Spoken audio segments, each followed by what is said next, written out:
HDFC bank कुछ दिनों तक आपको टोज पे रखेगा। और रीज़न क्या है that I think quarterly update जो मुझे याद अच्छी तरीके से पिछली बार एचडीएफसी बैंक ने क्वार्टरली अपडेट के बाद ही सेंटीमेंट को अच्छा कर दिया था। बट अब इसको थोड़ा सा हम उस चीज़ के पर्सपेक्टिव से देखते हैं, क्योंकि वो आरबीआई की रिपोर्ट, कहा गया कि जो निजी बैंक हैं।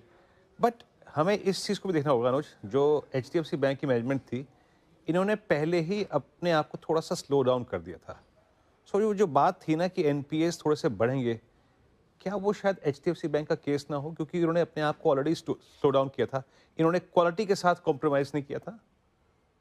बिल्कुल वीरू, देखिए एचडीएफसी बैंक में एक चीज़ तो बहुत क्लियर थी कि एसेट क्वालिटी को लेकर इशू था नहीं, मेन इशू ग्रोथ को लेकर था।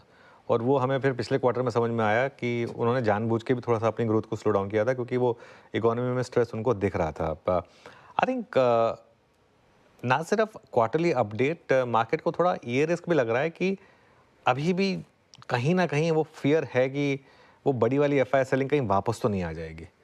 कल देखिए, हमको काफ़ी हद तक मार्केट में जो बड़ी रैली आई उसमें एक बहुत बड़ा कंट्रीब्यूशन एफआई की कैश मार्केट बाइंग का था, साथ ही एफआई की शॉर्ट कवरिंग का भी एक बहुत बड़ा एंगल था कल।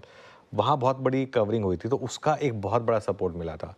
लेकिन रिस्क हमेशा यही रहेगा कि जब बिल्कुल फुल वॉल्यूम होंगे, क्या वापस यहाँ पर एक सेलिंग की शुरुआत होगी, ये रिस्क है मेरे ख्याल से।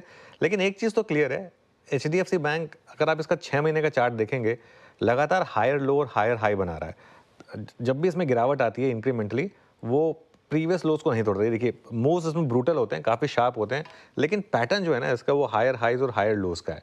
तो इस बार भी फॉर एग्जांपल, अब अगर ये नवंबर के लो बचा ले और उसके बाद इसमें अगर रैली आई, तो मेरे ख्याल से फिर वो शायद ये जो इसका रीसेंट हाई था 1880 का, शायद उसको क्रॉस करने की कोशिश करेगा। लेकिन इसमें कोई डाउट नहीं है कि पिछले कुछ दिनों में वापस एचडीएफसी बैंक एकदम से काफ़ी कमज़ोर हुआ है। एक लग रहा था कि 1800 का फाइनली ब्रेकआउट करने में कामयाब रहा एचडीएफसी बैंक, वहाँ से 80 रुपये जोड़े इसने, लेकिन उसके बाद जिस तरीके से गिरा है, थोड़ा सा एक फियर लौटा जरूर है यहाँ पर। इस पर एक चेक ले लेते हैं। रचना जी, एचडीएफसी बैंक पोजिशनली कोई व्यू होगा क्या स्टॉक पर? जी, बिल्कुल।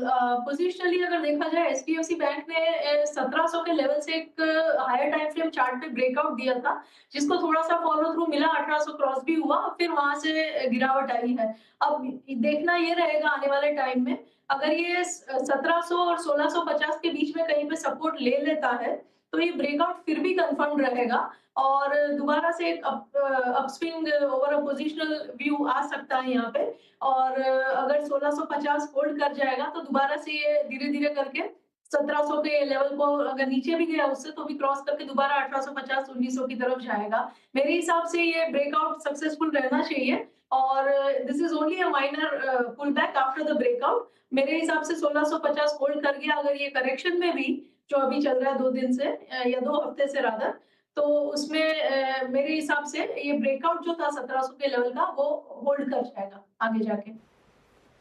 ठीक है, ये एक रणनीति फिलहाल एचडीएफसी बैंक में आपके लिए रचना जी की ओर से आते हुए मानस